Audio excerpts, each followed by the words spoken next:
You ready? Okay. Here we call the meeting to order. Roll call. Carla here. Jerry here. Karen here. Kathy here. John here. Can I get a motion to approve the agenda? I'll make a motion to approve the agenda.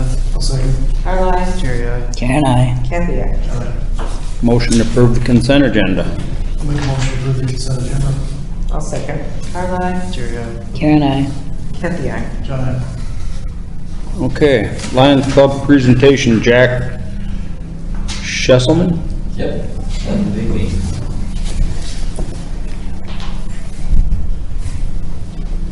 My name is Jack Schlussman. I hail from Belplain, Iowa. And Doug Welton from New Hampton. Doug happens to be our district governor. I'm in charge of membership in our district. And, we represent the Lions of the Northeast District of Iowa.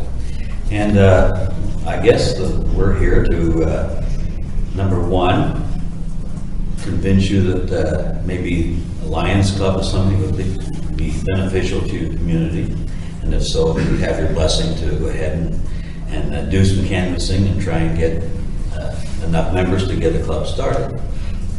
Just a little bit of a background, and I'll just pass these around here while you kind of pass around while you're listening to me here. You have some too. Thank you.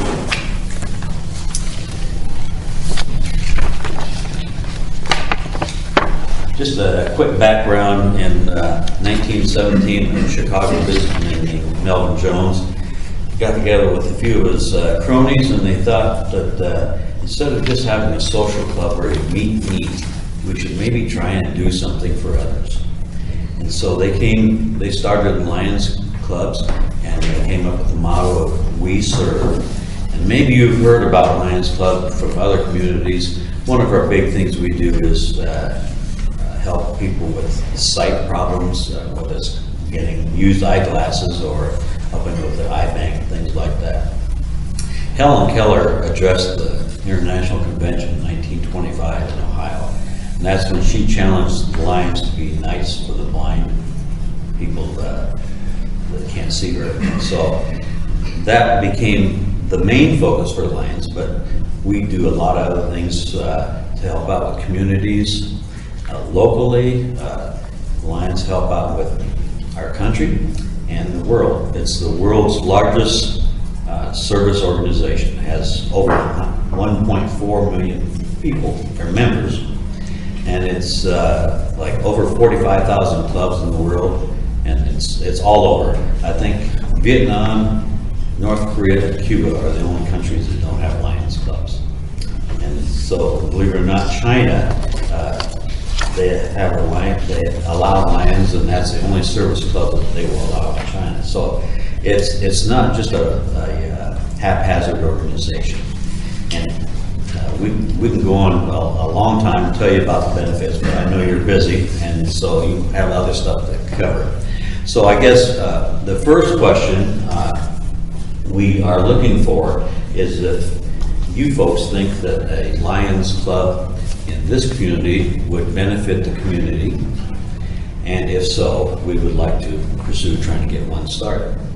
It takes to get a chartered club started, it takes 20 members.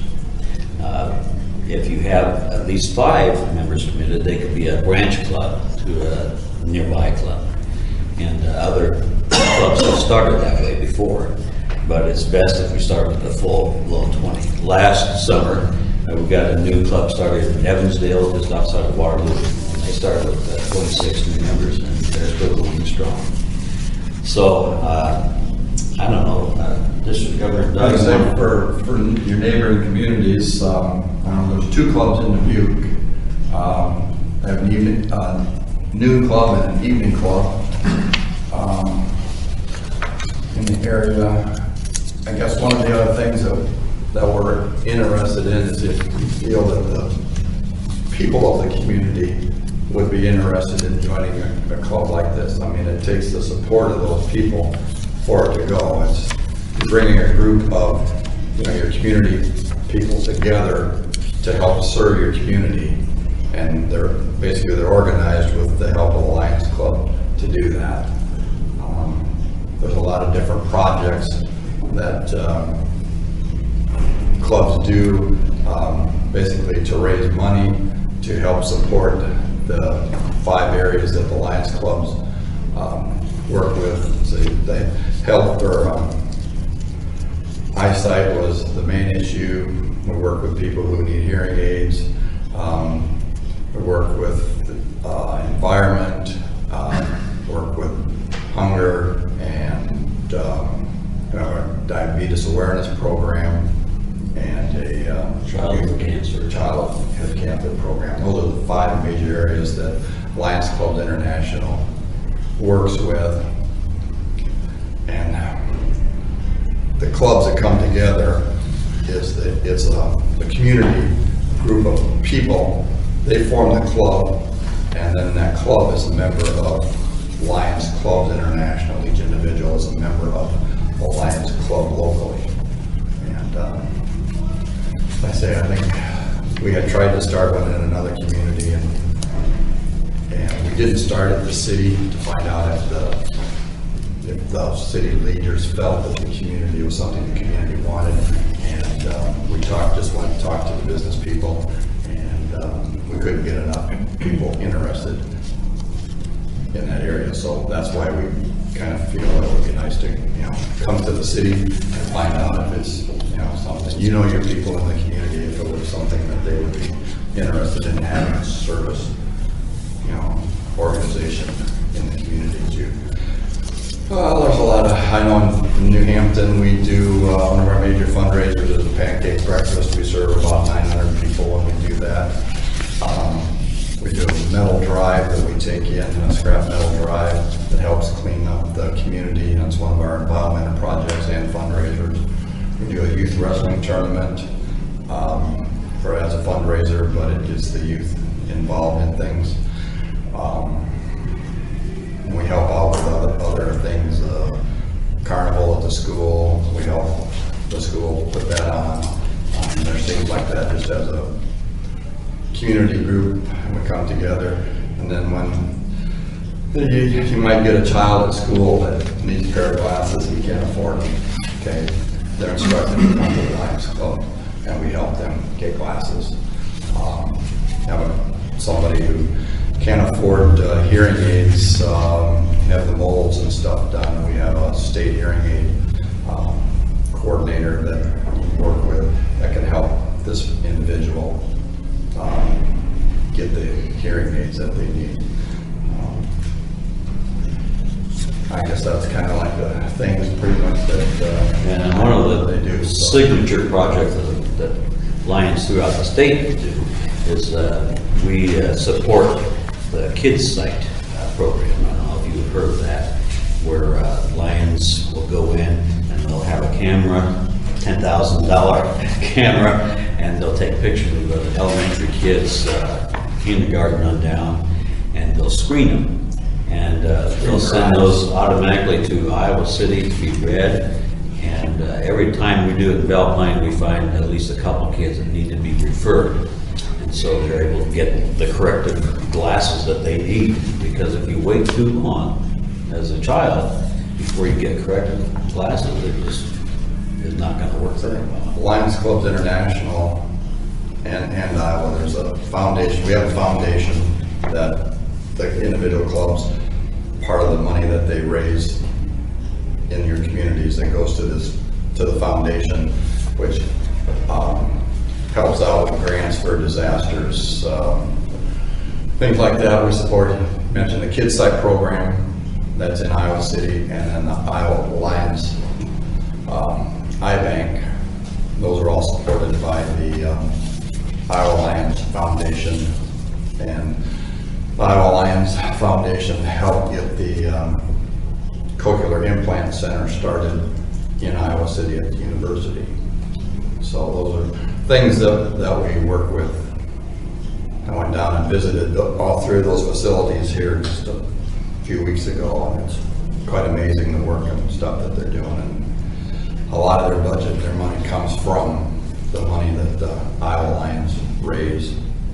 Would you guys do a mailing to the town as a whole, or how would you go about?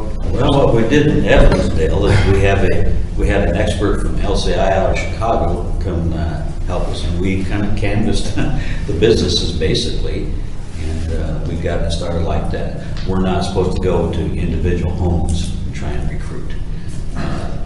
We can go ahead and canvass and get some, community leaders, businesses, etc., get them going. Then, if they want to bring in other people, that would be fine. So, if we have your blessing, that's probably the way we would start with some local businesses, organizations, maybe even the college, see if there's an employees there that might be interested.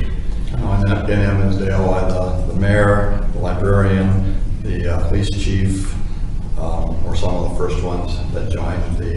The local banker, he joined. I'm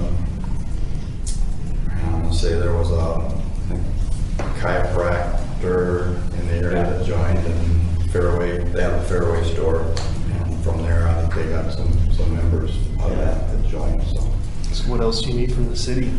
well, I guess. Well, first of all, we'd like your opinion. I think if you think that Peosta would be interested in having a service organization come in, and that the people would be willing to support that. I think it'd be a good thing myself. I think it probably would too.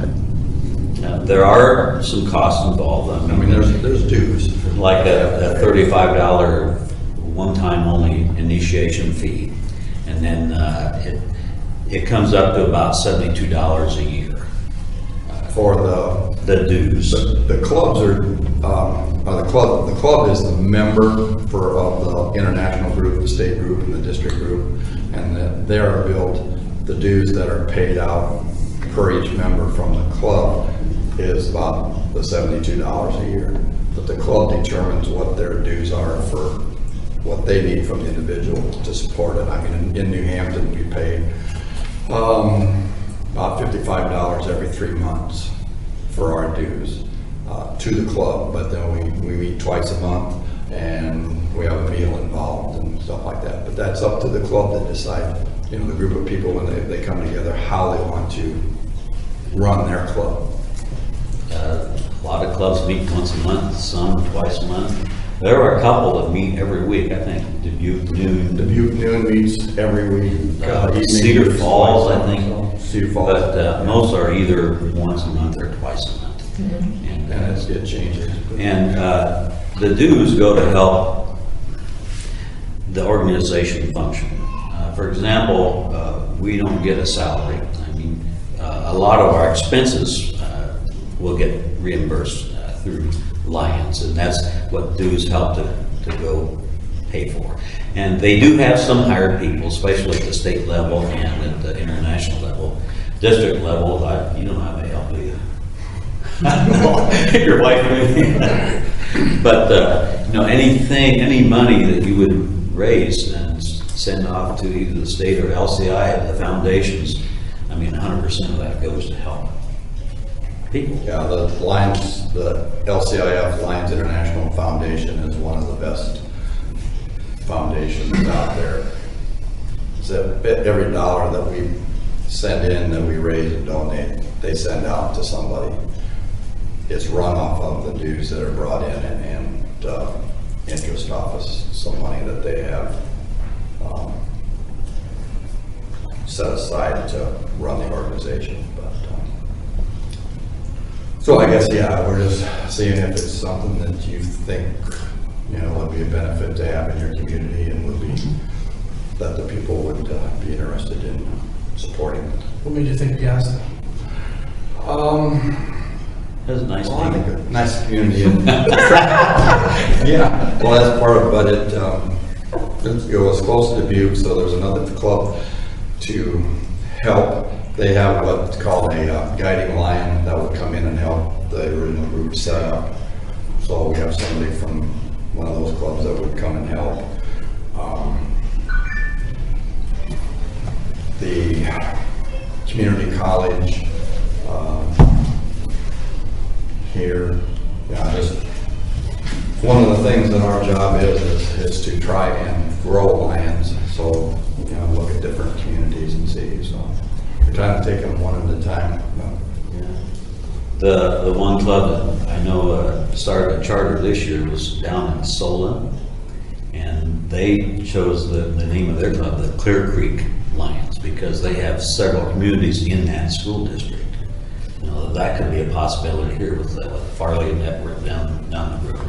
But, you know, if the Peosta people thought they'd want to have their own identity, that would be fine. Like last year, we started in Evansdale, but Elk Run was just right next to Evansdale, so they decided to call it the Evansdale Elk Run Lions. And so it's kind of what the people decide they would like to do. And we would like to get one started here. I think it's, like he said, it's close to Dubuque, and I think we probably would have more success that way. Solon is close to Iowa City, Evansdale is close to Waterloo. You might get some more people that might be interested in helping out the community. And I think it is an asset to the community to have a service organization. You know, somebody might looking at your community. Oh, I got a Lions Club. I was a member, you know, or I could from stuff like that. So. Are there any other service organizations in Peosta? I don't believe Rotary there is. or No. No, no? so you'd be the first. Well, there you go. I think it was the same with Evansdale. I don't think they had it. Or even They used to have a Lions Club at one Yeah. time, and then it folded. They say it aged out. Everybody got old, and they get tired, and you don't get the young ones. They come in like. Sometimes you have those issues, but. If you think would be good, we can count on 5 members here. Well, I think you have our blessing. I mean, I think if you want to go ahead and see what you can stir up. Well, we would probably have an expert from LCI out of Chicago come help us, because they really know all the ins and outs, and they know everything about lions, and it's really amazing what work they can do. And like I said, we would probably have a group of maybe 3 or 4 people that would just kind of canvass the leaders in the community and see what we can come up with. Okay. Yep. Sounds good. Thank you. Thank you for your time. You know Jack Schleck Jack Schleck. from New Hampton? If you don't mind, I'll take these. I didn't know if you knew him. If you want, you can keep. Oh, do you have plenty? Yeah, I got plenty. Yeah, they can keep those. Oh, okay. All right, well, thank you, gentlemen. Well, you're welcome. Thank you for your So if time. you get somebody here, well, they might be stopping in to talk to you some more. Okay. My wife's on the city council in Belle Plaine, so I know what you go through. A lot of reading. All right. Thank you so much. Thank you. Thanks.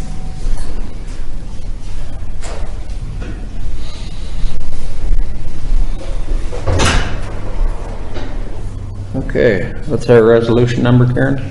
28. Resolution 2019-28, resolution approving the adoption of the Dubuque County Multi-Jurisdictional Hazard Mitigation Plan.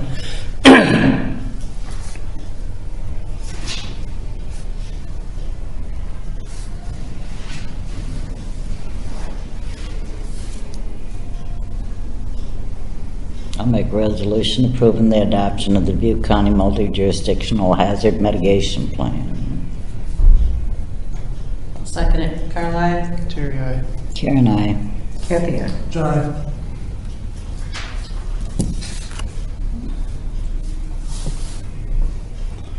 Okay. Part-time officer, I think Nicole brought Joe Kennedy in to talk to us, or he's here to? If you want to talk a little bit about the 28 agreement. Yeah, sure. If you want to go ahead. Evening. For those of you who don't know me, I'm Joe Kennedy. I'm the Dubuque County Sheriff. I'm very happy that you approved the multi-jurisdictional hazard mitigation plan. I'm sure you've all read it. It's a very interesting read. Tried. But the reason I wanted to come and talk to you guys tonight, it was brought to my attention that prior to the retirement of Chief Riley, that he had kind of reached out because there's some questions about the 28E between the Sheriff's Office and the City of Peosta that we wanted to make sure that we're clarified and make sure you guys have a good understanding of what our responsibilities are as far as that 28E is and how that affects you. First of all, I'll tell you, anything that the city of Peosta needs, whether they have officers working or not, if they need assistance, we will always be here to assist. We have a deeper pool of resources than most of the small town departments do on their own, and that's what kind of makes us a good partner for the small departments, because we've got a little bit broader pool to draw from as far as training and experience.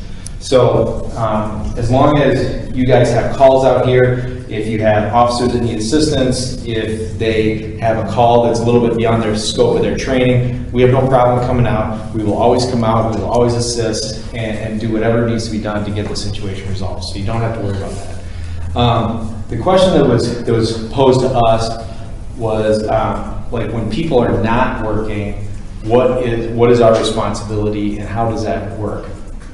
Well, the one thing I'd like you to keep in mind is, in Dubuque County, there are 21 incorporated towns. So that's 21 towns that all need some sort of law enforcement at some point in time during a 24-hour period. Now, some of those towns, obviously the city of Dubuque is included in that 21. They don't need much help. Sometimes they do, but usually they don't. City of Dyersville, they've got 24-hour coverage. They don't need a lot of help, but when they do, we go out and help them. But the rest of the towns either have limited coverage or no coverage at all. You've got limited coverage in Cascade, you've got limited coverage in Farley, Epworth, here, and Asbury. And that's it. The rest of the towns, they're all our responsibility, 100%. And the reason I bring that up is because we have so much area to cover, we can't really dedicate a certain amount of time to each town. We kind of get there when we get there. We spend as much time as we can, but then we got to kind of keep moving and spend time in each individual town. And I say that because we had another town that has law enforcement coverage brought up that they were considering changing their coverage, and they wanted us to be in their town every night from, I think it was like 2 a.m. until 8 a.m. And we said, they said, that's part of your 28E. We said, no, that's not part of our 28E. Our 28E is, we will be in your town when we get to your town, and we will spend a reasonable amount of time in your town, but we are not locked into any commitment related to amount of time or what time we're going to be there. In fact, we've got a contract with Worthington that they're the only town we have a contract with. That is the only town in Dubuque County that we are required to spend a certain amount of time in their town, and that's because they pay us extra money to do that. And that's kind of how a lot of these small towns in these other counties work. If you don't have law enforcement during a certain time or don't have law enforcement at all, they get a contract with the sheriff's office. They say, hey, we want 20 hours a week. Okay, this is what the cost is. You guys pay us. We'll cover those 20 hours a week. And you're guaranteed 20 hours a week of coverage.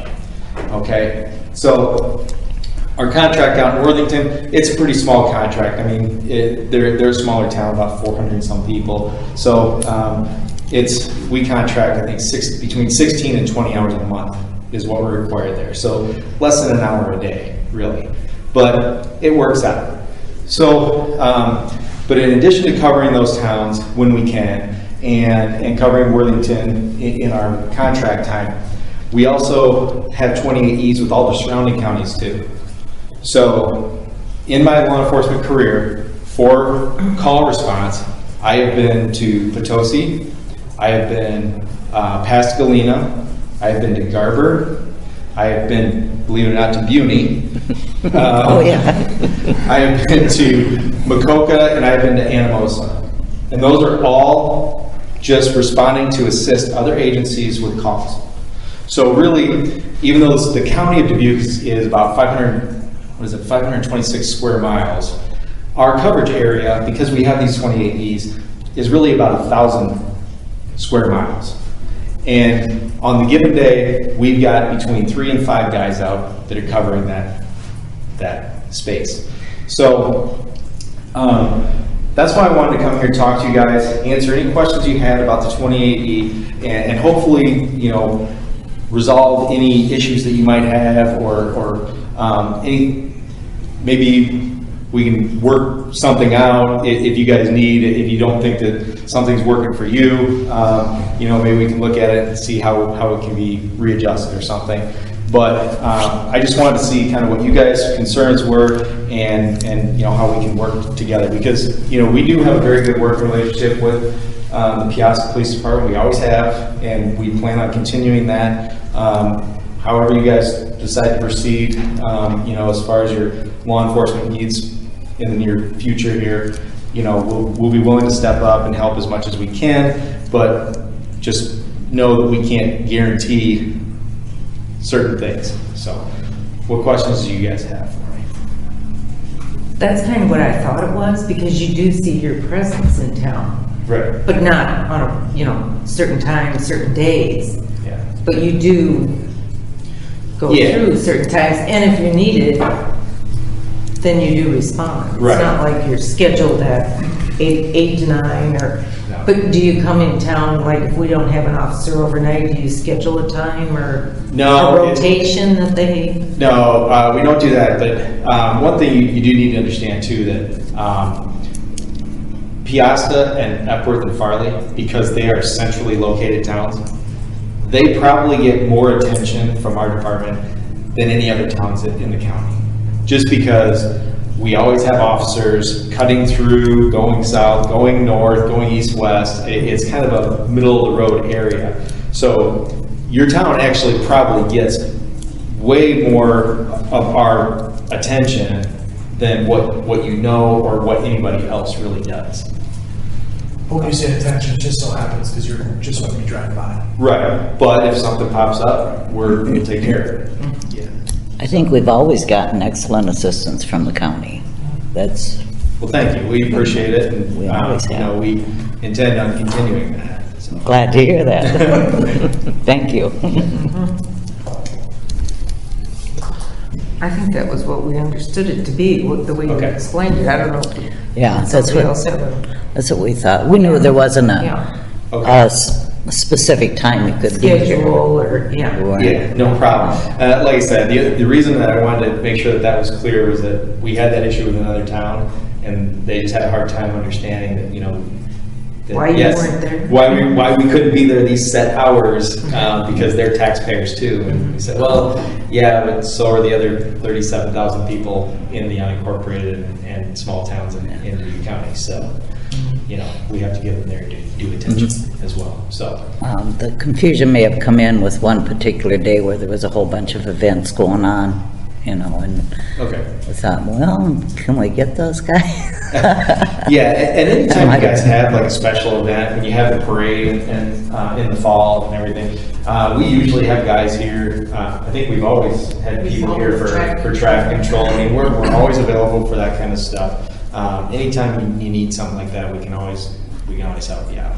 So, you just have to let us know. If we weren't gonna have anybody on duty, is it this Saturday, and there's a ton of people in town, if they notify you, do they just drive through, or? What they can say is, hey, can you give it a little extra attention? Okay. And yeah, we might have extra passes through here. Yeah.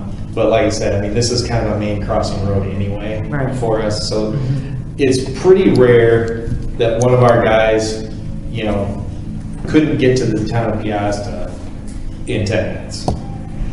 And, for us, when you're talking about Luxembourg and Cascades, Wingle, Balltown, getting somewhere in 10 minutes is pretty good response if we're in a hurry. So, Yeah.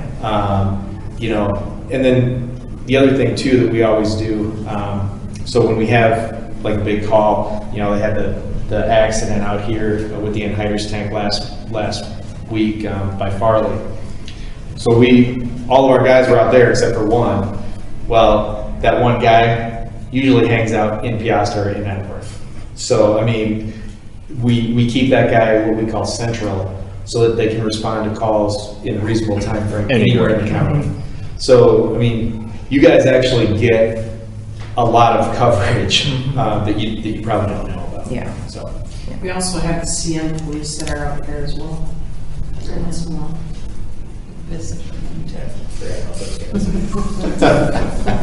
There, well, All right, anybody else got anything for Joe? Thank you. All right, thanks, Joe. Yeah, appreciate Thank you it. very much. Anything else? Okay, sounds good. Have a good night, Sharon. Have a good night. Thank you. All right, resolution 2019-29, resolution authorizing the hiring of a temporary part-time police officer by the city of Peosta, Iowa. Mayor, I Yep, actually just go ahead. wanted to add a little bit, reference this. There was some questioning about who we were interested in, and I'm going to say this, so sorry. Who we were interested in, and maybe a little bit of their background and qualifications for working here. The interested party, his work history is 15 years with the Dyersville Police Department. He spent 9 years as the assistant chief of police there.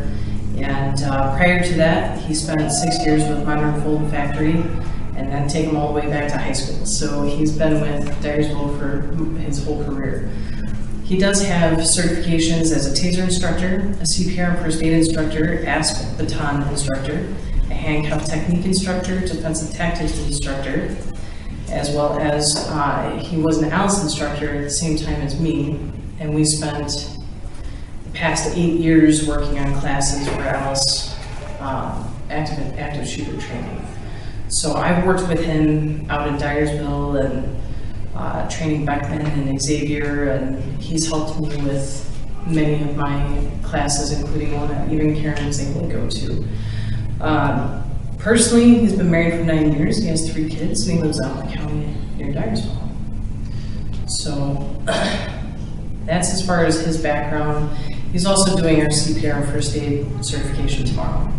So he comes out, he does our taser certifications and our CPR first aid. So we've been working with him for quite a few years. Questions?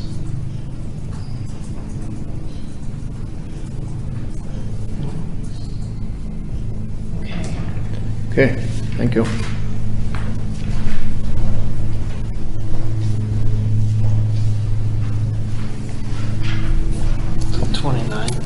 Yeah. Looks that way. I'll make a motion for resolution 2019-29, a resolution authorizing the hiring of a temporary part-time police officer by the city of Peosta, Iowa. I'll second. Caroline. Jerry, aye. Karen, I. Kathy. John. Okay, City Hall office rehab quote. Hopefully you all had a chance to look this over. I know we've had several conversations about our office space, this space out here, how to try to make it work. This design or the desire to have something a little bit different has sort of lived like several lives in the 6 months that I've been here.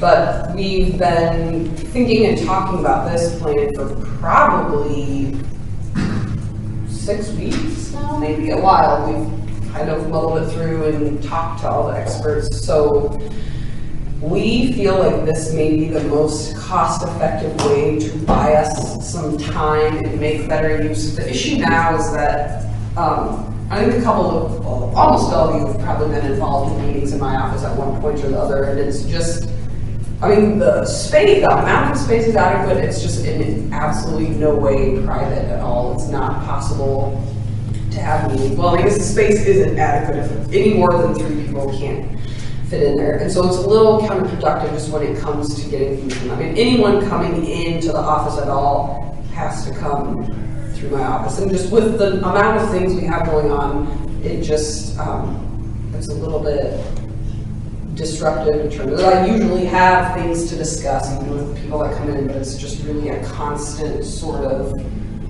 flow of in and out. And so this rehab really just calls for 2 walls that would be built, and they would be very, I want to say superficial in terms of their ability to be taken out later if in 20 years that needed to happen. There would be no electrical involved, nothing like that. They would be one put right in the middle of where Karen and Kelly currently sit to sort of break up that space. The wall would be closer to Karen's desk, which would then actually become my desk.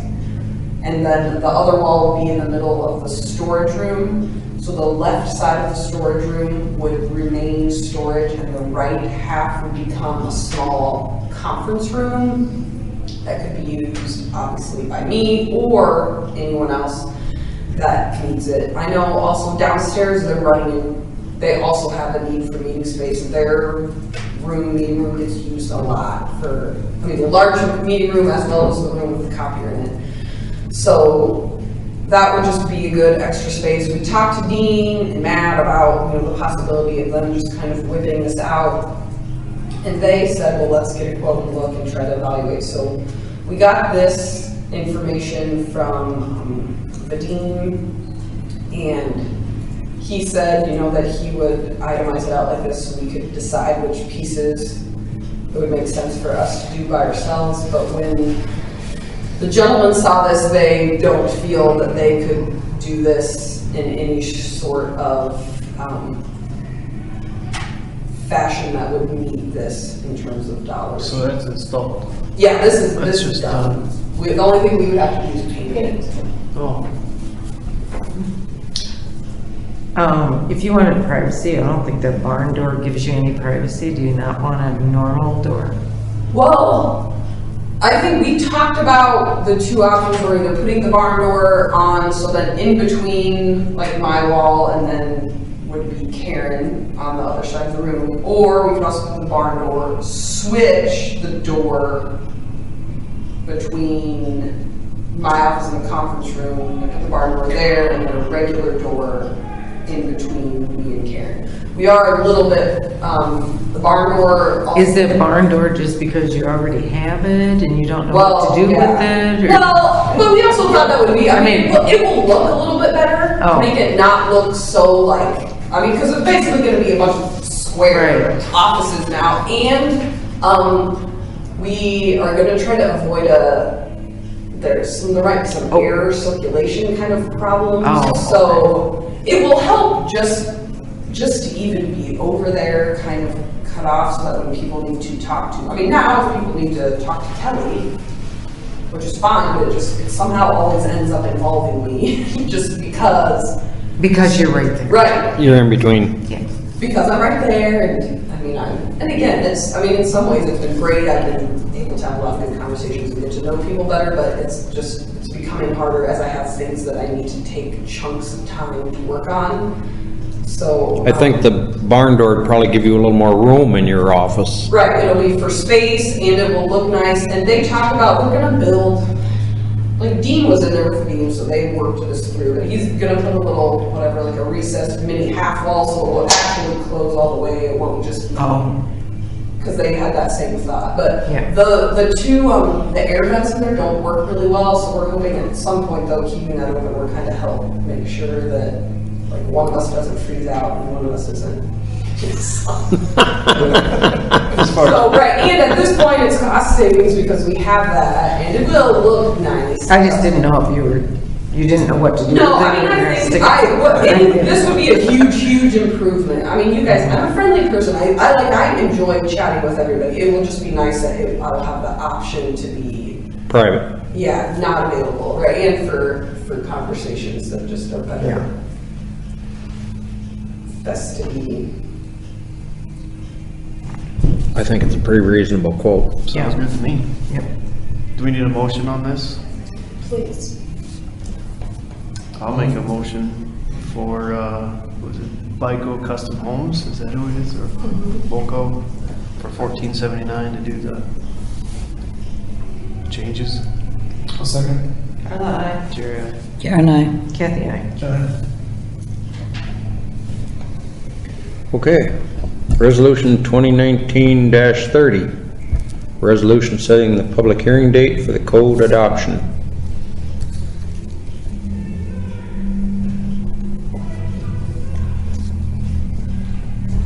I'll make a motion for resolution 2019, what'd you say? 30, to set the public hearing for code adoption. I'll second. Carla, aye. Jerry, aye. Karen, I. Kathy, aye. John. All right. Set public hearing for draft Peosta zoning ordinance. I'll make a motion to set the date for public hearing for the amendment to the zoning ordinance. I'll second. Carla, Jerry, aye. Karen, I. Kathy, aye. John, aye. And set the hearing date for fiscal 19 budget amendment.